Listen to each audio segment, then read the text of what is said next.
Halo, Assalamualaikum. Balik lagi di channel aku di ST Denatur. Kali ini aku mau berbagi info tentang cara mengatasi TBC. Yuk kita simak video lengkap berikut ini. Tuberkulosis atau TBC adalah penyakit menular yang disebabkan oleh bakteri Mycobacterium tuberculosis. Kondisi ini dapat menyerang otak, kelenjar getah bening, sistem saraf pusat, jantung, dan tulang belakang. Namun, infeksi TBC paling sering menyerang paru-paru. Menurut Organisasi Kesehatan Dunia atau WHO, TBC berada di peringkat kedua sebagai penyakit menular yang mematikan. Indonesia termasuk 5 besar negara dengan jumlah pengidap TB terbanyak di Asia Tenggara. Merujuk data 2012, jumlah pengidap TBC yang mencapai 305.000 jiwa. Apa sih sebenarnya penyebab dari tuberkulosis?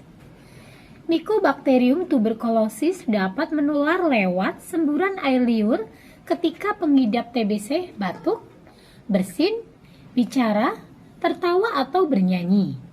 Meskipun cara penularannya mirip dengan pilek atau flu, TBC tidak menular semudah itu. Kamu perlu berkontak dekat dengan pengidap TBC dalam waktu lama atau beberapa jam untuk bisa tertular penyakit ini. Selain itu, tidak semua pengidap TBC bisa menularkan penyakitnya. Anak-anak yang mengidap TBC, mereka tidak bisa menularkannya ke anak lain maupun orang dewasa. Nah, apa nih hubungannya antara HIV dan TBC? Melansir dari Mayo Clinic, sejak 1980-an, kasus TBC meningkat drastis akibat infeksi HIV. Penyakit ini mampu melemahkan sistem kekebalan tubuh, sehingga kesulitan mengendalikan bakteri TB. Akibatnya, pengidap HIV lebih rentan mengalami komplikasi TBC. Nah, TB yang resisten terhadap obat itu seperti apa? Nah, ini aku bantu informasi penjelasan lengkapnya. Alasan tuberkulosis menjadi salah satu penyebab kematian terbesar yaitu karena meningkatnya strain yang kebal atau resisten terhadap obat. Hal ini disebabkan karena pengidapnya tidak meminum obat sesuai petunjuk atau tidak menyelesaikan pengobatan. Ketika antibiotik gagal membunuh semua bakteri yang menjadi targetnya, bakteri tersebut otomatis menjadi resisten. Nah, kemudian apa saja faktor risiko tuberkulosis? Semua orang sebenarnya berisiko tertular tuberkulosis, tetapi ada beberapa faktor yang meningkatkan risiko penularannya, seperti yang pertama, melemahnya sistem kekebalan tubuh akibat pengidap penyakit atau meminum obat-obatan tertentu. Kemudian yang kedua, bayi dan anak-anak yang sistem kekebalan tubuhnya masih berkembang. Kemudian yang ketiga adalah orang lanjut usia yang sistem kekebalan tubuhnya mulai menurun. Kemudian yang keempat adalah individu yang bepergian ke daerah dengan kasus TBC tinggi. Lanjut yang kelima adalah konsumsi alkohol berlebihan yang dapat melemahkan sistem kekebalan tubuh. Kemudian yang keenam, perokok aktif maupun pasif.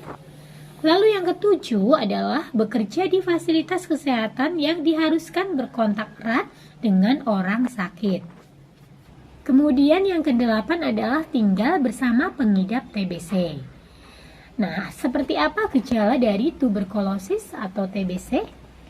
Tuberkulosis ini tidak selalu menunjukkan gejala sakit.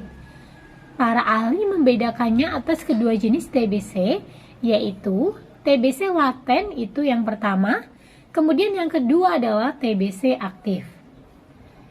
Pada jenis TBC laten, bakteri dalam keadaan tidak aktif sehingga pengidapnya tidak mengalami gejala apapun.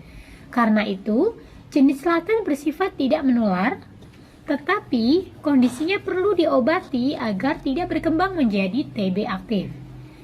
Sedangkan untuk TBC aktif, ini bakteri TBC-nya dapat menular dan menimbulkan sejumlah gejala setelah infeksi terjadi. Tanda dan gejala TB aktif itu meliputi yang pertama, batuk selama 3 minggu atau lebih. Yang kedua, batuk darah atau lendir. Kemudian yang ketiga, nyeri dada. Lalu yang keempat, adanya penurunan berat badan. Yang kelima adalah kelelahan. Lalu yang keenam ada timbul demam. Ketujuh, keringat di malam hari. Kemudian kedelapan, timbul panas dingin. Lalu kesembilan adalah kehilangan selera makan. Jika menginfeksi organ lain, tanda dan gejalanya bisa bervariasi tergantung organ mana yang terinfeksi. Misalnya, TBC tulang belakang ini dapat menyebabkan sakit punggung, dan TBC di ginjal dapat menyebabkan urin berdarah. Nah, apa saja yang bisa ditimbulkan atau menjadi komplikasi dari tuberkulosis? Itu tentunya harus kita ketahui ya, agar lebih waspada. Tuberkulosis ini bisa fatal apabila tidak segera diobati. Seiring waktu, bakteri dapat merusak organ paru-paru maupun organ lain yang terinfeksi. Komplikasi TBC yang perlu diwaspadai antara lain, yang pertama adalah nyeri punggung, adalah komplikasi umum dari tuberkulosis. Yang kedua adalah kerusakan sendi yang mempengaruhi pinggul dan lutut. Lalu yang ketiga adalah pembengkakan selaput yang menutupi otak atau meningitis, di mana kondisi ini ditandai dengan sakit kepala yang berlangsung lama atau berminggu-minggu. Kemudian yang keempat adalah masalah hati dan ginjal. Lalu yang kelima adalah peradangan dan penumpukan cairan pada paru-paru dapat mengganggu kemampuan jantung untuk memompa. Nah, bagi yang saat ini mengalami keluhan dari tuberkulosis atau TBC dan ingin melakukan pengobatan secara herbal atau alternatif dengan produk-produk herbal, dari Denatur Indonesia ini memiliki produknya. Produknya ada apa saja? Untuk produknya sendiri terdiri dari 2 macam obat, yaitu Detopar Denatur dan PPK Denatur. Kedua produknya ini berbentuk kapsul sehingga sangat mudah sekali untuk dikonsumsi. Dan untuk bahan-bahannya pun ini terbuat dari racikan bahan-bahan herbal alami.